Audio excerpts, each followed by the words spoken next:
سے آدمی کی کہانی ہے جو بڑے پستہ حال مطلب غریب جس کو کہیں گے غریب ایک ہوتا ہے بہت غریب یہ بہت غریب ہے. اب اس غریب کے یہاں ایک جوان بچی بھی ہے جس کو اس نے رخصت کرنا ہے, اس کے ہاتھ پیلے کرنے ہیں. شادی کی ڈیٹ دے دی, شادی کے دن قریب آنے لگے. اب یہ سوچ رہے ہیں کہ میں نے ڈیٹ تو دے دی, اللہ رب العالمین کہ میں کھانے کا انتظام کیسے کروں گا. بہرحال گھر میں جو بچے ہوتے ہیں, کزنز وغیرہ ہوتے ہیں, رشتہ داروں کے بچے ہوتے ہیں, وہ سب گھر میں جمع ہو گئے. گھر میں ٹاک ٹوک ہلا گلا شروع ہو گیا. ایک ہفتے پہلے بیچارے آ رہے ہیں جا رہے ہیں لوگ. اب چونکہ غریب ہے لیکن وہ یہ چاہتا ہے کہ اپنی بچی کو تمام چیزیں, یعنی جو ہوتا ہے کہ مہندی کی ایک رسم ہوتی ہے ویسے نہیں کر سکتے جس سے ہڑا اڑی مہندی ہو رہی ہے, اس میں ایک چھوٹی سی مہندی رکھ لی جائے.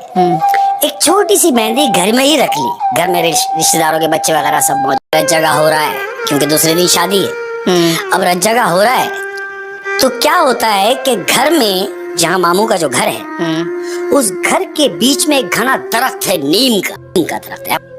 بات اس نیم کے درخت کے نیچے وہ بچے کوئی 2:30-3 بجے کا ٹائم اور ڈھول بجا رہے ہیں اور شور کر رہے ہیں بری طریقے سے.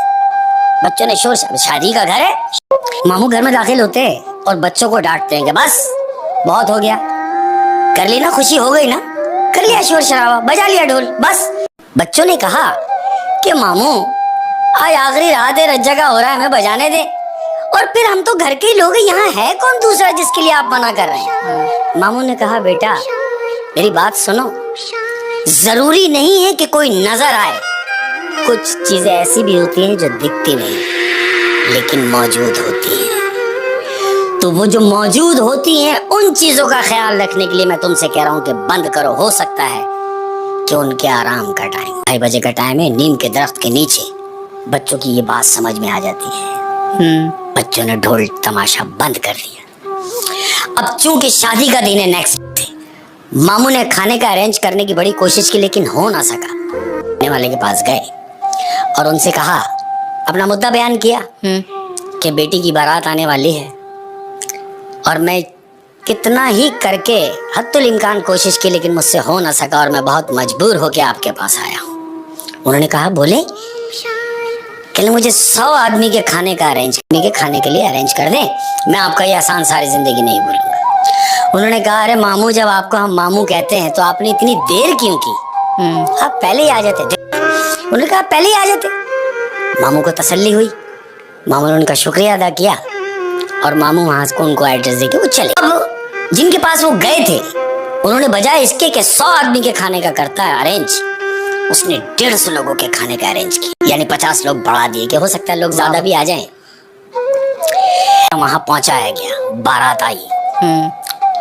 اب جب بارات آئی ہے تو ماموں تمبو میں کھڑے ہوئے, محلے میں ہی تمبو لگایا.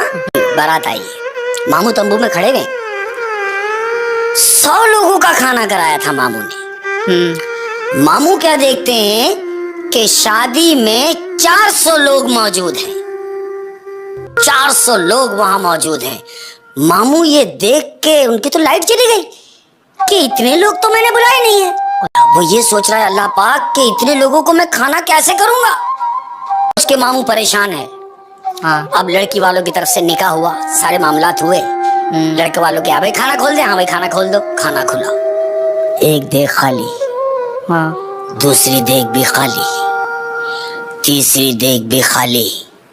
اتنے میں کیا دیکھتا ہے کہ ماموں کے پاس ایک شخص آیا ہے اور ماموں سے آ کے کہتا ہے کہ اگر آپ کی اجازت ہو تو میں 4تھی دیگ بھی کھول دوں.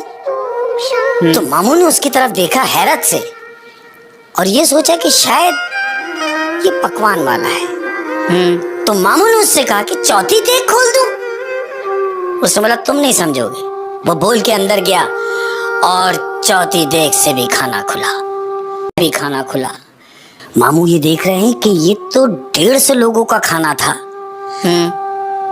یہ لوگ کھا رہے رچ کے, کھانا ختم نہیں ہو رہا. افراد وہ بریانی کھا رہے ہیں اور رچ کے کھا رہے ہیں.